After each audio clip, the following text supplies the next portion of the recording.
차가운 강물이 폐 속으로 밀려 들어왔다. 희미한 달빛만이 겨우 세상을 비추는 깊은 밤. 박지원 소위는 두 명의 병사에게 양팔이 붙잡힌 채 강가에 무릎 꿇려 있었다. 머리 위에서는 악마와도 같은 조상필 대위가 그녀의 머리채를 움켜쥔 채 그녀의 얼굴을 역한 흙탕물 속으로 쳐박고 있었다. 컥! 잠시 후 그가 머리채를 다시 거칠게 끌어올렸다. 지원은 겨우 숨을 쉬며 폐 속으로 들어온 물을 필사적으로 뱉어냈다. 기침이 멈추기도 전에 조상필의 분노에 찬 고함이 그녀의 귓전을 때렸다. 네가 뭔데 감히 내 말에 토를 달아? 네 애비가 장군이야? 그의 입가에 비열한 미소가 걸렸다. 그는 그녀의 고통과 공포를 즐기고 있었다.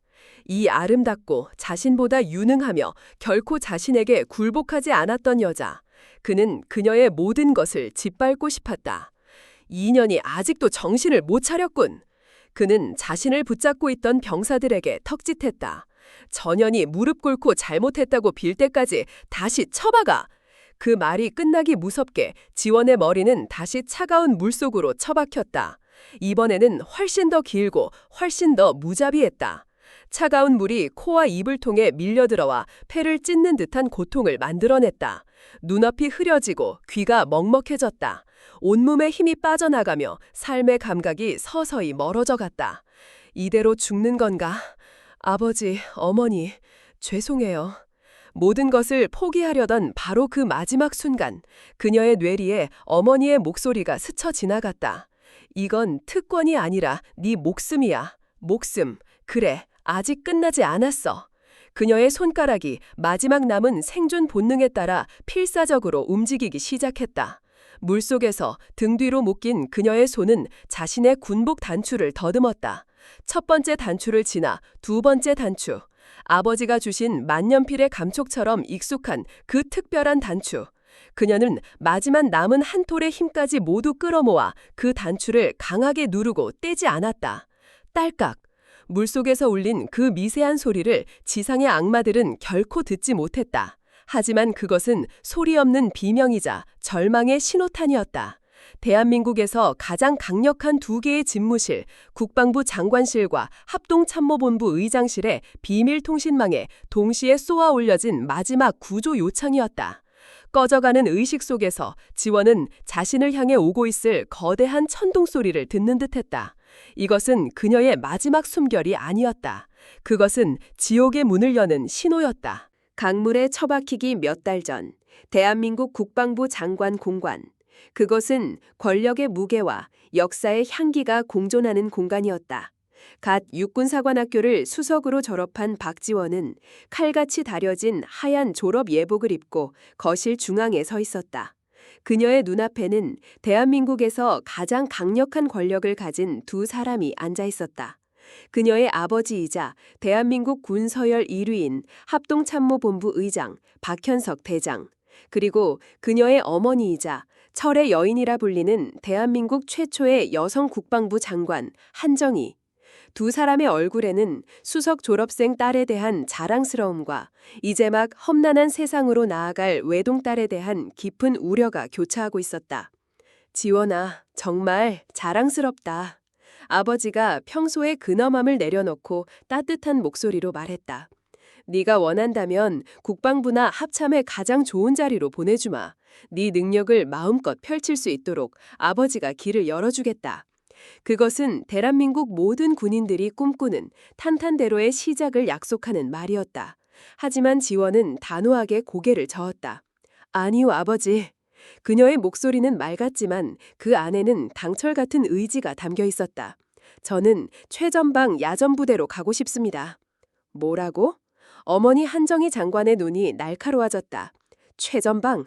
지원아, 그곳이 얼마나 험한 곳인지 알고 하는 말이냐? 네가 생각하는 군대는 그렇게 낭만적인 곳이 아니야. 알고 있습니다, 어머니. 그래서 가려는 겁니다. 지원은 조금도 물러서지 않았다. 저는 박현석 대장의 딸이나 한정희 장관의 딸로 불리고 싶지 않습니다. 온실 속의 화초나 배경만 좋은 낙하산으로 취급받고 싶지 않습니다. 제 이름, 오직 박지원 소위의 능력만으로 제 가치를 증명하고 부하들의 존경을 받는 진정한 지휘관이 되고 싶습니다. 그러기 위해서는 가장 낮은 곳에서, 가장 힘든 곳에서부터 시작해야만 합니다. 그녀는 두 사람을 똑바로 쳐다보며 자신의 가장 큰 소망을 이야기했다. 부탁입니다. 제가 배치될 부대에 그 누구도 제가 두 분의 딸이라는 사실을 모르게 해주십시오. 완벽한 일반 장교로 다른 동기들과 똑같은 출발선에서 시작할 수 있도록 허락해 주십시오. 거실에는 무거운 침묵이 물렀다. 박현석 대장과 한정희 장관은 서로의 얼굴을 말없이 바라보았다. 그들은 딸의 당찬 포부와 군인으로서의 올곧은 신용이 자랑스러웠지만 동시에 험난한 군생활 속에서 홀로 모든 것을 감당해야 할 딸의 모습이 눈에 밟혀 마음이 아팠다. 그들이 가진 권력이라는 거대한 그림자가 오히려 딸에게는 벗어나고 싶은 족쇄가 되어버린 것이다. 한참의 침묵 끝에 아버지 박현석 대장이 먼저 입을 열었다. 알겠다. 그의 목소리는 짧았지만 그 안에는 딸의 결정을 존중하겠다는 깊은 신뢰가 담겨 있었다. 네 뜻이 그렇다면 그렇게 하도록 하자. 하지만 이것 하나만은 약속해다오. 무슨 일이 있어도 스스로를 지켜야 한다. 너는 우리에게 하나뿐인 딸이니까. 그의 눈가에 평생 단 한 번도 보지 못했던 물기가 어렸다. 어머니 한정희 장관은 말없이 자리에서 일어나 자신의 집무실에서 작은 상자 하나를 가져왔다. 그리고는 상자를 열어 그 안에 들어있던 작고 평범해 보이는 군복 단추 하나를 꺼내 들었다. 그녀는 지원의 예복 두 번째 단추를 떼어내고 그 자리에 자신이 가져온 특별한 단추를 직접 달아주었다. 단추의 뒷면에는 눈에 보이지 않을 만큼 작은 불사조 문양이 새겨져 있었다. 지원아. 어머니는 딸의 어깨를 잡고 단호하지만 사랑이 가득한 목소리로 말했다. 이것은 특권이 아니다. 이것은 네 목숨이다. 그녀는 딸의 눈을 똑바로 쳐다보며 마지막 당부를 했다. 이 단추는 세상에서 가장 정교한 위성 위치 추적 장치이자 비상 신호기다. 방수 기능은 물론 웬만한 충격에도 견딜 수 있도록 특수 제작되었지. 이 신호는 나와 네 아버지만이 수신할 수 있다.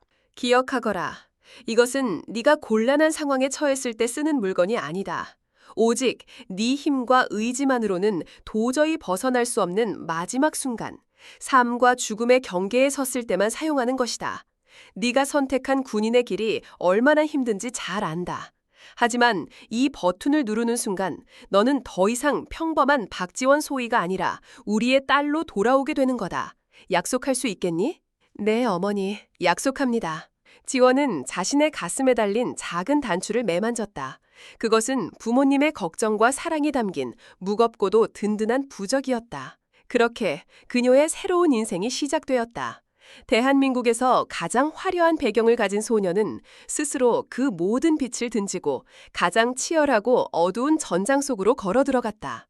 그녀는 자신의 선택을 후회하지 않았다. 그녀는 믿었다. 자신의 힘으로 진정한 불사조처럼 잿더미 속에서 날아오를 수 있을 것이라고. 하지만 그녀는 아직 알지 못했다. 그녀가 향하는 그곳에 그녀의 모든 이상과 신념을 시험할 잔혹한 운명이 기다리고 있다는 것을. 그리고 가슴에 달린 그 작은 단추가 머지않아 그녀의 마지막 숨결을 이어줄 유일한 희망이 될 것이라는 사실을. 박지원이 배치된 곳은 강철갓이라는 별명을 가진 제7기 기계화 보병사단 예하에 돌격되었다. 이름처럼 이곳은 군 전체에서도 가장 훈련이 혹독하고 군기가 엄격하기로 악명 높은 부대였다. 훈련병 사망사고가 끊이지 않고 선임들의 가혹행위가 만연하다는 흉흉한 소문이 떠도는 곳. 지원은 일부러 가장 힘들고 거친 이곳을 자원했다. 진정한 군인으로 거듭나기 위해서는 가장 뜨거운 용광로 속으로 들어가야 한다고 믿었기 때문이었다. 부대에 첫 발을 내디딘 순간 지원은 이곳의 공기가 사관학교의 그것과는 완전히 다르다는 것을 피부로 느꼈다. 강철과 화약 냄새, 그리고 거친 남성들의 땀 냄새가 뒤섞인 공기 속에는 보이지 않는 적의와 경계심이 날카로운 가시처럼 돋아 있었다. 특히 그녀가 수석 졸업생 출신의 여군 소위라는 사실이 알려지자 그 경계심은 더욱 노골적으로 변했다. 그녀의 첫 부임 신고 상대는 중대장인 조상필 대위였다. 그가 바로 이 강철가시 부대의 실질적인 왕이자 앞으로 지원의 군 생활을 지옥으로 만들 장본인이었다. 조상필 대위는 전형적인 상남자 스타일의 군인이었다. 구릿빛 피부에 다부진 체격, 그리고 목소리는 언제나 자신감으로 가득 차 있었다. 하지만 그의 눈에는 자신보다 뛰어난 사람을 인정하지 못하는 뿌리 깊은 열등감과 여성에 대한 무시와 경멸이 독사처럼 또아리를 틀고 있었다. 그는 오직 힘과 서열의 논리만을 신봉하는 구시대적인 마처였다. 지원이 그의 사무실에 들어가 거수격려를 했을 때 그는 그녀를 쳐다보지도 않았다. 그는 다리를 책상 위에 아무렇게나 올려놓은 채 잡지를 넘기며 건성으로 말했다. 신임 소위인가? 이름이 박지원? 네, 그렇습니다. 금일부로 제2중대 1소대장으로 명받았습니다. 중대장님을 보좌하여. 됐어. 조상필이 손을 휘저으며 그녀의 말을 잘랐다. 그는 그제야 잡지에서 눈을 떼고 위아래로 그녀를 훑어보았다. 그의 시선은 지휘관이 부하를 보는 눈이 아니었다. 마치 시장에서 물건을 고르는 듯한 무례하고 음흉한 시선이었다. 요즘 상부놈들은 무슨 생각인지 모르겠군. 이런 전쟁터에 계집애를 보내다니. 그것도 육사 수석 졸업생. 아주 꼴값을 떠는군. 그의 입에서 나온 첫마디는 명백한 모욕이었다. 그의 옆에는 그의 충성한 부하이자 아첨꾼인 김중사와 이중사가 서 있었다. 그들은 조상필의 말에 약속이라도 한 듯 비열한 웃음을 터뜨렸다. 중대장님, 너무 그러지 마십시오. 저렇게 예뽀장한 얼굴이라도 있으니 삭막한 부대 분위기가 좀 화사해지지 않겠습니까? 화사해져? 김중사, 여기가 무슨 다방인 줄 아나? 저런 화부는 그냥 구석에 처박아 두고 눈욕이나 하는 거야. 전투에는 아무 쓸모도 없다고. 그들은 지원을 바로 앞에 세워두고 그녀를 없는 사람 취급하며 저속한 농담을 주고받았다. 지원은 주먹을 꽉 쥐었다. 첫날부터 이런 끔찍한 모욕을 당하리라고는 상상도 못했다. 하지만 그녀는 부모님과의 약속을 떠올리며 터져 나오려는 분노를 간신히 억눌렀다. 지금은 참아야 할 때였다. 잘 들어, 박지원 소위. 조상필이 의자에서 일어나 그녀의 바로 앞까지 다가왔다. 그의 몸에서 풍기는 역한 땀 냄새에 지원은 저도 모르게 미간을 찌푸렸다. 여기는 네가 펜대나 굴리던 사관학교가 아니야. 여기는 진짜 전쟁터다. 계집애들 속꿉장난 받아줄 시간 없어. 내 눈에 띄지 말고 조용히 시키는 일이나 해. 알겠나? 알겠습니다. 지원은 짧게 대답했다. 그녀의 목소리는 떨리지 않았다. 그녀는 그의 오만한 눈을 피하지 않고 똑바로 마주보았다. 그 순간 조상필은 그녀의 눈빛 속에서 자신이 예상했던 두려움이나 굴욕감이 아닌 차갑고 단단한 무언가를 발견하고 잠시 당황했다. 하지만 그는 이내 그것을 건방진 반항심으로 치부해버렸다. 그날 오후 지원은 자신의 소대원들과 처음으로 대면했다.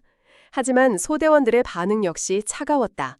이미 중대장인 조상필이 새로운 소대장은 얼굴마담으로 온 낙하산이니 적당히 무시하라는 식의 말을 퍼뜨려 놓은 뒤였다. 병사들은 그녀의 명령에 건성으로 대답했고 그들의 눈에는 존경이 아닌 불신만이 가득했다. 첫 번째 훈련은 완전 군장 행군이었다. 조상필은 일부러 가장 체력이 약한 병사들만 지원의 소대에 배치했다. 그리고는 모든 중대원들이 보는 앞에서 큰 소리로 선언했다. 오늘 행군에서 단 한 명의 낙오자라도 발생하는 소대는 소대장부터 막내까지 전원 완전 군장 100바퀴다. 특히 새로운 소대장은 자신의 능력을 증명할 좋은 기회이니 잘 해보도록. 그것은 명백히 지원을 겨냥한 함정이었다. 그는 그녀가 무거운 군장을 감당하지 못하고 대열에서 낙오되거나 혹은 지쳐서 쓰러진 병사들을 통제하지 못하고 우왕좌왕하는 모습을 상상하며 회심의 미소를 지었다. 그녀가 첫 훈련부터 모든 중대원들 앞에서 망신을 당하고 리더십의 상처를 입게 만들려는 속셈이었다. 하지만 그의 예상은 완전히 빗나갔다. 지원은 20kg이 넘는 군장을 메고도 조금도 힘든 기색 없이 대열의 가장 선두에서 묵묵히 갈았다. 그녀의 보폭은 일정했고 호흡은 흐트러짐이 없었다. 그녀는 뒤처지는 병사에게 다가와 말없이 그의 군장을 고쳐매 주었고 지쳐서 주저앉으려는 병사에게는 자신의 수통을 건네며 낮은 목소리로 격려했다. 일어서, 넌 할 수 있어. 내가 옆에서 함께 걷겠다. 그녀의 모습에는 책상 물림 엘리트의 모습은 온데간데 없었다. 그곳에는 어떤 고난 앞에서도 부하를 버리지 않는 진정한 지휘관의 모습만이 있었다. 처음에 그녀를 불신하던 소대원들의 눈빛이 서서히 변하기 시작했다. 그들은 자신들의 새로운 소대장이 소문과는 다른 사람일지도 모른다고 생각하기 시작했다. 결국 지원의 소대는 단 한 명의 낙오자도 없이 가장 먼저 목적지에 도착했다. 그 모습을 지켜보던 조상필의 얼굴이 싸늘하게 굳어졌다. 그의 완벽한 계획이 첫날부터 보기 좋게 실패로 돌아간 것이다. 그는 자신의 부하들 앞에서 망신을 당했다는 생각에 분노로 입술을 깨물었다. 그는 지원에게 다가와 칭찬 대신 차가운 목소리로 말했다. 운이 좋았군. 하지만 운은 계속되지 않는 법이지. 그것은 앞으로 계속될 지독한 괴롭힘을 예고하는 선전포고였다. 지원은 아무 대답도 하지 않았다. 그네는 그저 땀 흘리는 소대원들을 챙기며 묵묵히 자신의 임무를 다할 뿐이었다. 강철 가시부대에서의 길고 긴 싸움은 그렇게 시작되고 있었다. 첫 번째 행군 훈련에서 공개적으로 망신을 당한 이후 조상필 대위의 졸렬한 보복은 본격적으로 시작되었다. 그는 더 이상 박지원을 무시하거나 방치하지 않았다. 대신 자신의 모든 권력을 동원하여 그녀를 부대에서 가장 쓸모없고 무능한 장교로 만들기 위한 체계적인 괴롭힘에 착수했다. 그의 증오는 이제 단순한 여성에 대한 혐오를 넘어 자신의 권위에 도전한 자에 대한 병적인 집착으로 변질되고 있었다. 그의 첫 번째 공격은 업무를 통한 고립이었다.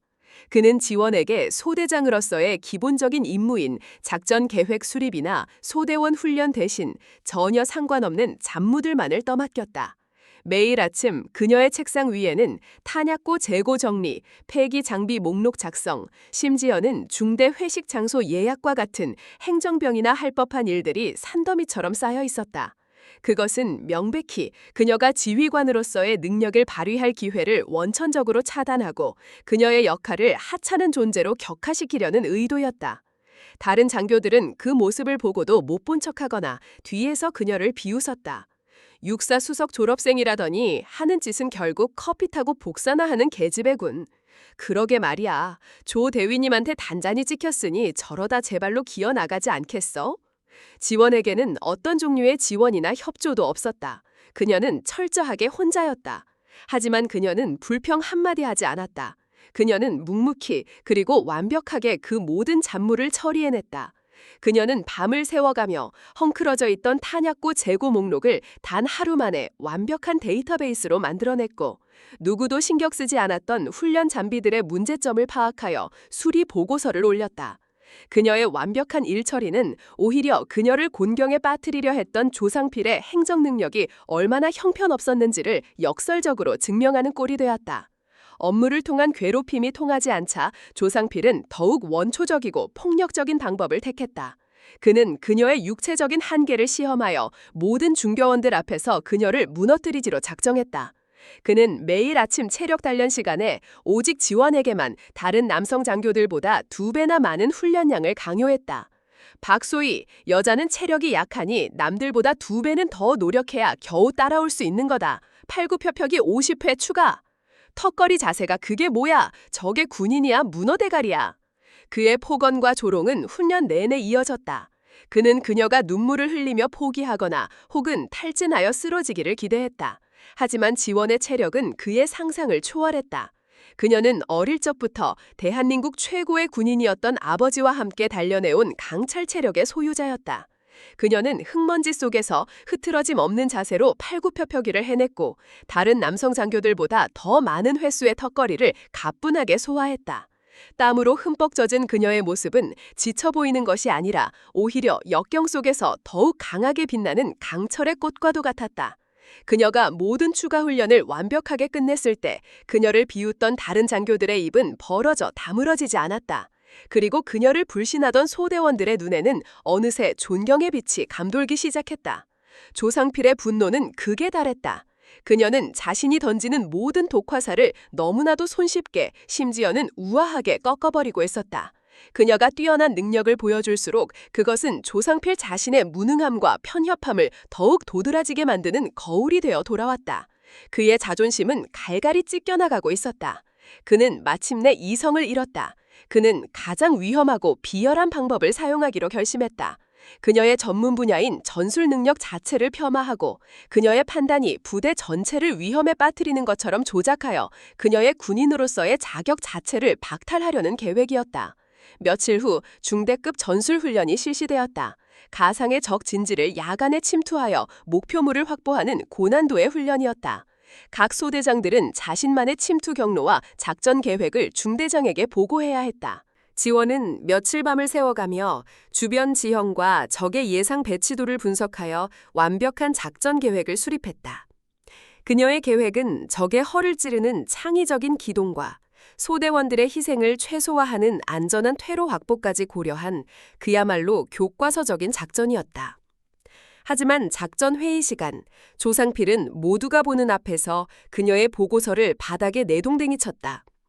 이게 작전 계획이야? 소설이야? 박소희, 네가 지금 전쟁을 책으로만 배웠다는 걸 아주 잘 알겠다. 그는 아무런 논리적인 반박도 없이 무조건적으로 그녀의 계획을 폄하했다. 여군안이랄까봐 무슨 고양이처럼 살금살금 기어들어가자는 거냐. 전쟁은 화력이다. 정면으로 가장 빠르고 강력하게 치고 들어가서 적을 섬멸하는 것이 최선이야. 그는 자신의 무식하고 위험천만한 정면 돌파 계획을 강요하며 지원의 계획을 쓰레기 취급했다. 아닙니다, 중대장님. 중대장님의 계획은 아군의 위치를 너무 쉽게 노출시켜 적의 매복에 걸릴 위험이 너무나도 큽니다. 불필요한 희생이. 닥쳐! 지원이 반박하려 하자 조상필이 버럭 소리를 질렀다. 여기는 네 의견을 말하는 자리가 아니야. 명령에 복종하는 곳이가. 내 방식이 마음에 안 들어. 그럼 군복 벗어. 계집애들은 원래 그렇게 나약해서 전쟁터에 나오면 안 되는 거야. 그의 폭언에 지원은 더 이상 아무 말도 하지 못했다. 그녀는 그가 논리나 합리가 통하는 상대가 아니라는 것을 깨달았다. 그는 오직 자신의 권위를 지키기 위해 수십 명의 부하들의 목숨을 담보로 한 위험한 도박을 강행하려는 것이었다. 그녀의 침묵은 그에게 있어 또 다른 승리처럼 보였다. 그는 의기양양하게 자신의 계획을 최종 작전으로 확정했다. 그리고 그는 자신의 이 어리석은 결정이 앞으로 어떤 끔찍한 비극을 불러올지, 그리고 그 비극이 결국 자신의 목을 겨누는 칼날이 될 것이라는 사실을 꿈에도 알지 못했다. 증오의 눈이 먼 지휘관은 그렇게 스스로 파멸의 길로 걸어 들어가고 있었다. 시간은 흘러 조상필의 교묘한 괴롭힘과 박지원의 묵묵한 인내가 아슬아슬하게 공존하던 어느 날 밤, 대대 전체가 참가하는 대규모 야간 도하 훈련이 실시되었다. 칠흑 같은 어둠 속에서 폭이 넓고 유속이 빠른 강을 군용 보트로 건너 반대편 고지를 점령해야 하는 고도의 팀워크와 담력을 요구하는 훈련이었다. 훈련 시작 직전 대대 지휘 텐트 안에서는 최종 작전 회의가 열렸다. 각 중대장들이 대대장 앞에서 자신들의 도하 계획을 브리핑하는 자리였다. 조상필 대위는 이번에도 역시 무식할 정도로 단순하고 저돌적인 정면 돌파 작전을 내놓았다. 강의 가장 중앙, 유속이 가장 빠른 지점을 최단 거리로 돌파하여 신속하게 목표를 점령하겠다는 계획이었다. 훌륭하군. 역시 돌격대대 중대장다운 계획이야. 평소 조상필을 총애하던 대대장은 만족스러운 듯 고개를 끄덕였다. 하지만 바로 그때 회의실 구석에 조용히 앉아있던 박지원이 조심스럽게 손을 들었다. 소대장 박지원, 의견 있습니다. 모든 시선이 그녀에게로 향했다. 조상필의 얼굴이 순간적으로 굳어졌다. 말해보게. 대대장이 허락하자 지원은 자리에서 일어나 지도를 가리키며 말했다. 그녀의 목소리는 차분했지만 그 안에는 전문가의 확신이 담겨 있었다. 중대장님의 계획은 매우 용맹하지만 한 가지 간과한 점이 있습니다. 적의 저항이 가장 거슬 것으로 예상되는 지점을 정면으로 돌파하는 것은 불필요한 피해를 야기할 수 있습니다. 특히 야간에는 시야 확보가 어려워 아군의 피해가. 그래서 네 생각은 뭔데? 조상필이 이빨 사이로 말을 내뱉었다. 제 생각은 이렇습니다. 지원은 주저하지 않았다. 강의 상류 쪽 유속이 느리고 수풀이 우거진 지점으로 우회하여 일개 소대가 먼저 기습 상륙하는 것입니다. 그 소대가 적의 시선을 끄는 동안 나머지 본대가 주력 도하 지점으로 안전하게 상륙하는 양동작전입니다. 그렇게 한다면 아군의 피해를 최소화하면서. 그녀의 브리핑이 끝나자 지휘 텐트 안에는 잠시 동안 침묵이 흘렀다. 그녀의 작전은 조상필의 것과는 비교할 수 없을 정도로 치밀하고 논리적이며 안정적이었다. 그녀는 단순히 강을 건너는 것이 아니라 전쟁에서 승리하는 방법을 이야기하고 있었다. 대대장은 깊은 고민에 빠졌다.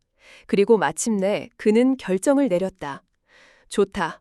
박지원 소위의 의견이 더 합리적이라고 판단된다. 이번 훈련은 박 소위의 계획대로 진행하도록, 조 대위는 박 소위의 계획을 지원하도록 하게. 그 순간 조상필의 얼굴이 흑빛으로 변했다. 모든 중대원들과 심지어 대대장이 보는 앞에서 자신의 계획이 일개 소대장, 그것도 자신이 그토록 무시했던 계집애의 계획에 밀려 기각당한 것이다. 이것은 그의 군인 인생 최악의 굴욕이었다. 주변에서 들려오는 다른 장교들의 수군거림이 비수처럼 그의 심장에 박혔다. 그의 이성이 마침내 끊어졌다. 그의 눈에 핏발이 서기 시작했다. 그는 이 자리에서 오늘 밤 무슨 수를 써서라도 저 건방진 계집애를 짓밟아버리기로 결심했다. 그녀의 그 잘난 능력이 군대의 질서와 계급 앞에서는 아무짝에도 쓸모없다는 것을 그녀의 뼛속 깊이 새겨주기로 마음먹었다. 훈련이 시작되었다. 모든 것은 지원의 계획대로 순조롭게 진행되는 듯했다. 그녀가 이끄는 1소대는 어둠을 틈타 성공적으로 강을 건너 반대편에 상륙했다. 이제 그녀의 소대가 적의 교란 작전을 시작하면 본대가 안전하게 강을 건널 차례였다. 하지만 바로 그때 조상필의 복수가 시작되었다. 그는 본대가 출발하기 직전 자신이 직접 관리하던 예비 보트들 중 가장 낡고 허술한 보트 하나를 지목했다. 그리고는 자신의 충실한 부하인 김중사를 불러 낮은 목소리로 무언가를 지시했다. 저 보트의 엔진 공기 흡입구에 흙을 좀 채워 넣어라. 강 한가운데쯤 갔을 때 자연스럽게 멈출 수 있도록.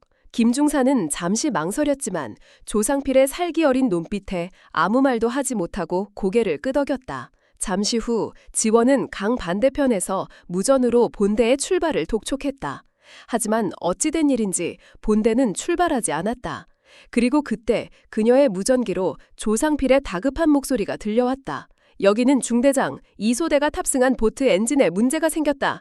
강 한가운데서 멈춰버렸어. 이대로 두면 유속에 떠내려가 전복될 위험이 크다. 물론 그것은 모두 그가 꾸며낸 연극이었다. 박소희, 네가 책임지고 2소대 보트를 강가로 끌어내라. 이건 명령이다. 네 그 잘난 양동작전 때문에 발생한 문제니 네가 직접 수습하란 말이야. 그것은 말도 안 되는 명령이었다. 거센 물살 속에서 작은 보트 하나를 구출하는 것은 특수훈련을 받은 구조대원에게도 어려운 일이었다. 그는 명백히 그녀를 위험 속으로 밀어넣고 만약 실패할 경우 모든 책임을 그녀에게 뒤집어 씌우려는 속셈이었다. 하지만 중대장님, 그것은 너무 위험합니다. 규정상. 닥쳐. 지금 네가 규정을 따질 때야. 네 동료들이 죽어가고 있는데 당장 명령에 복종하지 않으면 항명죄로 군법회의에 넘길 줄 알아. 지원은 이를 악물었다. 이것은 함정이었다. 하지만 그녀는 거절할 수 없었다.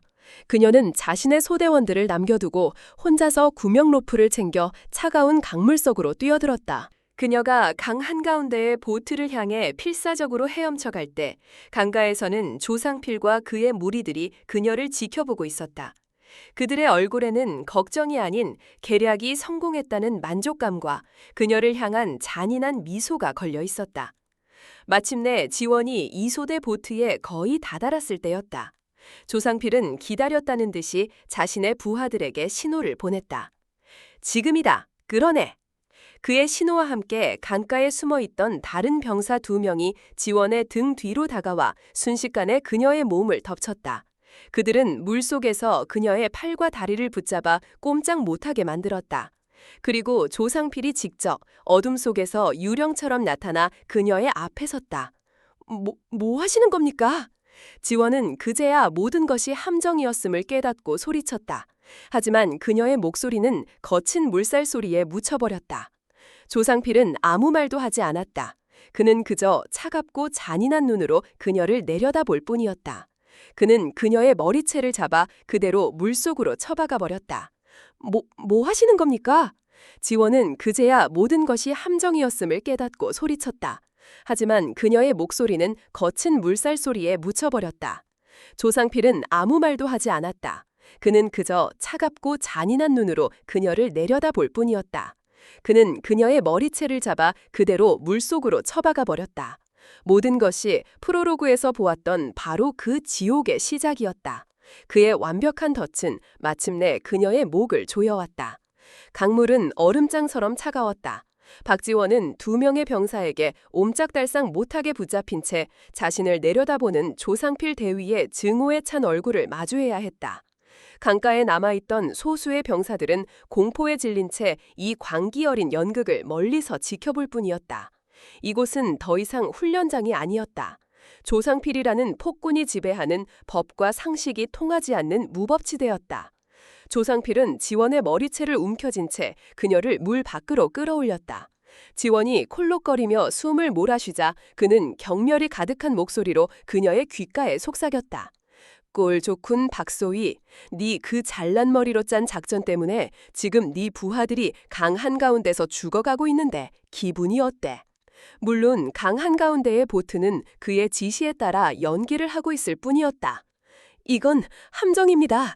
중대장님께서 꾸민 짓 아닙니까? 지원이 젖은 얼굴로 그를 노려보며 소리쳤다. 그녀의 눈에서는 분노의 불꽃이 타오르고 있었다. 함정? 조상필이 어이가 없다는 듯이 웃음을 터뜨렸다. 이년자 아직도 주제 파악을 못하는군. 그래, 함정이다.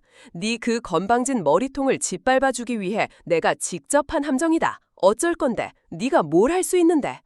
그는 마치 승리자처럼 의기양양하게 외쳤다. 그는 그녀의 분노와 무력감을 즐기고 있었다. 내까짓 계집애가 감히 내 작전에 토를 달아? 대대장님 앞에서 나를 개망신시켜? 너는 군인이 아니야. 그저 예쁘장한 얼굴로 남자들한테 꼴이나 치면서 편하게 군 생활하려는 더러운 암캐일 뿐이라고. 그의 입에서 여성 자체를 비하는 온갖 저속하고 끔찍한 욕설들이 쏟아져 나왔다. 그는 지원의 인격과 그녀가 군인으로서 쌓아온 모든 노력을 단 몇 마디의 말로 완전히 짓밟아버리려 했다. 너처럼 머리만 믿고 나대는 년들은 이렇게 밟아줘야 정신을 차리는 법이야. 군대는 머리로 싸우는 곳이 아니야. 힘과 깡 그리고 계급으로 움직이는 곳이라고. 알아들어? 그는 지원의 머리채를 잡은 손에 힘을 주며 그녀를 강가 진흙바닥에 내동댕이 쳤다. 지원의 얼굴이 차가운 진흙에 처박혔다. 그는 다시 그녀의 머리채를 잡아 일으켜 세웠다. 그리고는 그의 인생을 관통하는 그리고 이 모든 비극을 낳은 운명적인 질문을 비명처럼 내질렀다. 네가 그렇게 잘났어? 그렇게 뻣뻣해? 도대체 뭘 믿고 그렇게 까부는 거냐고? 네 애비가 장군이야? 네 애비가 장군이야? 그 말은 그의 뿌리 깊은 열등감의 발로이자 비뚤어진 증오의 표현이었다. 그는 박지원이 분명 자심처럼 밑바닥에서부터 기어올라온 사람이 아닐 것이라고 확신했다. 저렇게 아름답고 저렇게 뛰어나고 저렇게 당당한 것은 분명 뒤에 무언가 대단한 배경이 있기 때문이라고. 그는 자신의 무능함과 패배를 그런 식으로라도 합리화하고 싶었던 것이다. 지원은 아무 대답도 하지 않았다. 그녀는 그저 진흙과 물이 뚝뚝 떨어지는 얼굴로 증오가 가득한 눈빛으로 그를 쏘아볼 뿐이었다. 그녀의 침묵은 조상필에게는 긍정의 의미로 받아들여졌다. 역시 그랬군. 어떤 돈핏줄인지는 몰라도 꽤나 대단한 집안의 딸내미셨나 보지. 그의 입가에 비열한 미소가 떠올랐다. 좋아. 그렇다면 더더욱 오늘 여기서 군대의 질서가 뭔지 확실하게 가르쳐줘야겠군. 그는 지원을 붙잡고 있던 병사들에게서 그녀를 빼앗아 직접 그녀를 강가에 무릎 꿇렸다. 그리고는 모든 병사들이 들을 수 있는 큰 목소리로 명령했다. 지금 이 자리에서 모든 소대원들이 보는 앞에서 무릎 꿇고 내 군화에 입을 맞춰라. 그것은 인간으로서 받을 수 있는 최악의 모욕이었다. 그리고 빌어, 제가 감히 대위님의 명예를 더럽혔습니다. 저는 군인이 될 자격이 없는 무능한 계집입니다. 제발 용서해 주십시오. 라고 내가 만족할 때까지 빌란 말이야. 그는 그녀가 절대로 받아들일 수 없는 요구를 하고 있었다. 그는 그녀의 마지막 남은 자존심까지 완전히 가루로 만들어 다시는 자신에게 반항할 생각조차 하지 못하도록 만들 작정이었다. 강가에는 차가운 강바람 소리만이 맴돌았다. 모든 병사들이 숨을 죽인 채 지원의 선택을 지켜보고 있었다. 그녀가 과연 이 굴욕적인 요구에 무릎 꿇을 것인지 아니면 끝까지 저항하다가 더 끔찍한 일을 당하게 될 것인지. 지원은 천천히 고개를 들었다. 그녀의 눈빛은 더 이상 분노로 타오르지 않았다. 대신 깊이를 알 수 없는 차가운 슬픔과 모든 것을 체념한 듯한 고요함이 자리 잡고 있었다. 그녀는 조상피를 그리고 그 뒤에 서 있는 병사들을 천천히 둘러보았다. 그리고 마침내 결심했다. 그녀는 그들의 뜻대로 결코 무릎 꿇지 않을 것이라고. 설령 여기서 죽는 한이 있더라도. 그녀는 대한민국 장교이자 이 나라 최고 군인들의 자랑스러운 딸이었으니까. 조상필의 치욕적인 명령이 강가에 울려 퍼졌지만 박지원은 움직이지 않았다. 그녀는 무릎 꿇는 대신 오히려 진흙탕 위에서 비틀거리며 천천히 몸을 일으켜 세웠다. 흠뻑 젖은 전투복에서는 흙탕물이 뚝뚝 떨어졌고 헝클어진 머리카락은 얼굴에 달라붙어 몹시 초라한 모습이었다. 하지만 그녀는 그 어떤 순간보다도 더 당당하고 굳건하게 서 있었다. 그녀는 더 이상 조상피를 보지 않았다. 그녀의 시선은 그의 어깨 너머 어둠 속에서 희미하게 펄럭이는 부대의 태극기를 향해 있었다. 그녀가 육군사관학교에 입학하며 그리고 임관식을 하며 목숨을 바쳐 지키겠다고 맹세했던 바로 저 신성한 깃발. 마지막으로 묻겠다, 박지원. 조상필의 목소리에는 이제 일말의 여유도 남아있지 않았다. 그의 인내심은 한계에 다다르고 있었다. 무릎 꿇고 빌겠나? 아니면 이 자리에서 군인 인생을 끝장내겠나? 지원은 천천히 고개를 돌려 다시 조상필을 마주보았다. 그녀의 눈은 놀라울 정도로 맑고 고요했다. 그 눈빛은 마치 이 더럽고 추악한 현실과는 다른 차원에 있는 사람처럼 어떠한 두려움이나 굴복의 기색도 담고 있지 않았다. 그녀는 입을 열었다. 그녀의 목소리는 작았지만 그 어떤 고함보다도 더 강하고 명료하게 강가의 모든 이들의 귓가에 박혔다. 나는 무릎 꿇지 않습니다. 뭐라고? 저가 무릎을 꿇는 대상은 오직 하나뿐입니다. 그녀는 다시 한번 조상필의 등 뒤에 있는 태극기를 향해 고갯짓했다. 저는 오직 국기에 대해서만 무릎 꿇습니다. 그것은 그녀의 군인으로서의 신념이자 인간으로서의 마지막 자존심이었다. 그녀는 이 자리에서 죽을 수는 있어도 군인의 명예를 더럽히는 불의의 앞에서는 결코 무릎 꿇을 수 없었다. 그녀는 육사 수석 졸업생이었고 대한민국 국방부 장관과 합참의장의 딸이었다. 그녀의 무릎에는 그 자신뿐만 아니라 그녀가 사랑하는 모든 이들의 명예가 걸려 있었다. 그녀의 그 한마디는 조상필의 마지막 남은 이성의 끈을 완전히 끊어버렸다. 그의 얼굴이 분노로 시뻘겋게 달아올랐다. 그는 자신이 완전히 무시당했다고, 일개 계집애에게 조롱당했다고 느꼈다. 그의 머릿속에서 무언가가 툭 하고 끊어지는 소리가 났다. 이 미친년이! 그는 더 이상 말을 잇지 못했다. 대신 이성을 잃은 맹수처럼 포효하며 옆에 있던 부하들에게 손짓했다. 전현의 주둥이를 닥치게 해. 당장 강물에 쳐넣어. 다시는 그 입으로 건방진 소리를 짓거리지 못하도록 아주 영원히. 그의 광기 어린 명령에 그를 따르던 병사들의 얼굴에도 순간 망설이는 기색이 스쳤다. 이것은 단순한 얼처려나 가혹행위의 수준을 넘어서는 것이었다. 명백한 살인 미소였다. 하지만 조상필의 살기 어린 눈빛 앞에서 그들은 감히 저항하지 못했다. 그들은 상관의 불법적인 명령에 복종하는 영혼 없는 기계가 되어버렸다. 2명의 병사가 다시 지원에게 달려들었다. 지원은 필사적으로 저항했지만 이미 지칠 대로 지친 몸으로는 건장한 2명의 남자를 당해낼 수 없었다. 그녀의 몸은 속절없이 강가로 끌려갔다. 놔! 이건 놔! 그녀가 비명을 질렀지만 그들은 멈추지 않았다. 그들은 지원의 몸을 강물 속으로 완전히 밀어넣었다. 차가운 물이 순식간에 그녀의 머리끝까지 차올랐다. 그녀는 물속에서 필사적으로 발버둥쳤다. 하지만 물 위에서 억지로 누르는 힘 때문에 그녀는 수면 위로 올라갈 수 없었다. 폐 속의 공기가 빠르게 사라져갔다. 눈앞이 캄캄해지고 온몸의 감각이 마비되는 듯했다. 조상필은 강가에 서서 물속에서 희미하게 움직이는 지원의 실루엣을 무표정하게 내려다보고 있었다. 그의 눈에는 죄책감이나 연민 따위는 없었다. 오직 자신의 권위를 되찾았다는 만족감과 귀찮은 벌레를 처리하는 듯한 냉혹함만이 자리 잡고 있었다. 이제 됐어. 이제 조용해지겠지. 그는 그렇게 생각했다. 이 건방진 여자는 그렇게 차가운 강물 속에서 아무도 모르게 조용히 사라질 터였다. 부대에는 훈련 중 불의의 익사사고로 보고하면 그만이었다. 완벽한 계획이었다. 하지만 그는 몰랐다. 자신이 지금 죽이고 있는 것이 단순한 여군 소위 한 명이 아니라는 사실을. 그는 지금 대한민국에서 가장 강력하고 무서운 2마리의 호랑이의 단 하나뿐인 새끼를 건드리고 있었다는 것을.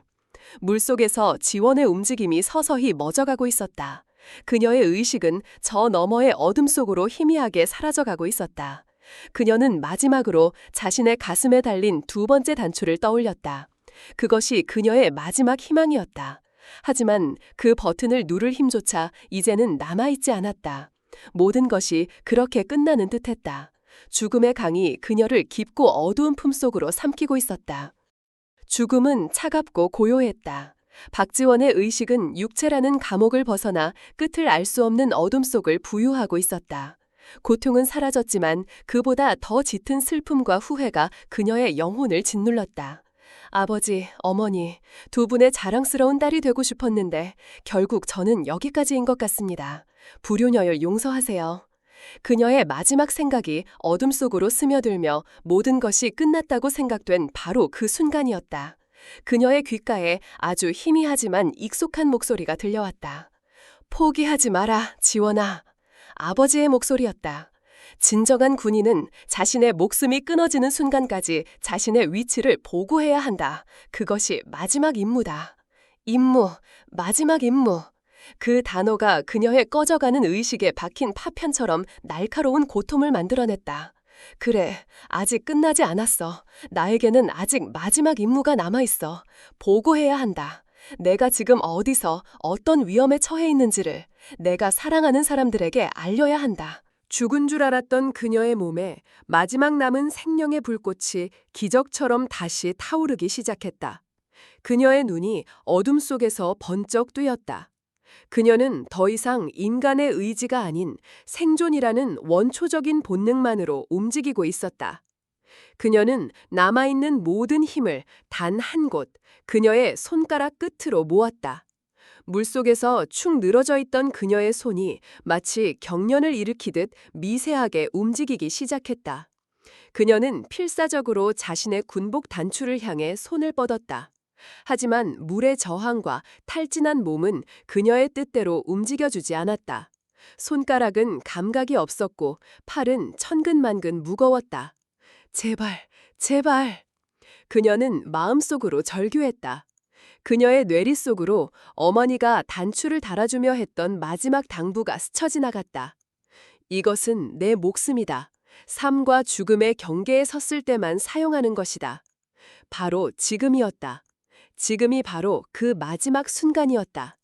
그녀는 마지막 남은 산소를 쥐어짜내듯 온몸을 비틀었다. 그 반동으로 그녀의 손이 마침내 가슴팍에 닿았다. 그리고 그녀의 손가락 끝에 다른 단추와는 미세하게 다른 차갑고 단단한 감촉이 느껴졌다. 불사조 문양이 새겨진 그녀의 마지막 희망. 찾았다. 그녀는 더 이상 마서리지 않았다. 그녀는 남아있는 모든 의지와 힘을 엄지손가락 끝에 집중했다. 그리고는 있는 힘껏 단추를 눌렀다. 떼지 않았다. 어머니의 당부대로 신호가 완전히 전달될 때까지 강하게 누르고 있었다. 딸깍. 물속에서 울린 그 작은 기계음은 조상필과 그의 부하들에게는 결코 들리지 않는 소리였다. 하지만 그 신호는 물과 땅의 모든 장애물을 뚫고 빛의 속도로 하늘을 향해 쏘아 올려졌다. 그것은 단순한 하나의 신호가 아니었다. 그것은 평행 우주처럼 동시에 2개의 다른 공간으로 전송되는 쌍둥이 신호였다. 하나의 신호는 서울 용산구 국방부 청사의 가장 깊숙한 곳, 지하 벙커에 위치한 대한민국 합동참모본부 지휘통제실의 심장부로 향했다. 그곳에는 한반도의 모든 군사 상황을 실시간으로 감시하는 거대한 전광판과 그 앞에 앉아 있는 대한민국 군서열 1위 박현석 대장이 있었다. 그리고 또 다른 하나의 신호는 바로 그 국방부 청사의 가장 높은 곳, 대한민국의 모든 군군을 통수하는 국방부 장관 한정희의 집무실에 있는 비밀 보안 장치로 향했다. 한 명의 소녀가 죽음의 문턱에서 보낸 절박한 구조 요청은 그렇게 대한민국에서 가장 강력한 권력을 가진 두 사람, 그녀의 아버지와 어머니에게 동시에 전달된 것이다. 임무 완수. 단추를 누르는 것을 마지막으로 지원의 몸은 완전히 힘을 잃었다. 그녀의 손가락이 단추에서 스르르 미끄러졌다. 그녀의 의식은 이번에야말로 정말로 깊고 평화로운 어둠 속으로 가라앉았다. 그녀는 자신의 마지막 임무를 완수했다. 이제 남은 것은 그녀의 신호를 받은 자들의 몫이었다. 강가에서는 지원의 움직임이 완전히 멎은 것을 확인한 조상필이 만족스러운 미소를 짓고 있었다. 이제 조용해졌군. 시체는 알아서 떠내려가겠지. 그는 모든 것이 끝났다고 생각했다. 하지만 그는 하늘을 보지 못했다. 만약 그가 고개를 들어 하늘을 보았더라면 알 수 있었을 것이다. 저 멀리 동쪽 하늘에서 별똥별과는 비교할 수 없을 정도로 빠르고 강력한 두 개의 불빛이 자신들을 향해 미친 듯이 날아오고 있다는 사실을. 그것은 별이 아니었다. 그것은 딸을 잃은 아버지와 어머니의 분노가 만들어낸 강철의 천둥이었다. 심판의 시간이 이제 막 시작되고 있었다. 대한민국 안보의 심장부, 청와대 지하에 위치한 비벙커. 그곳의 공기는 언제나 얼음장처럼 차가웠다. 합동참모의장 박현석 대장은 북한의 잠수함 발사 탄도미사일 발사 징후에 대한 긴급 안보회의를 주재하고 있었다.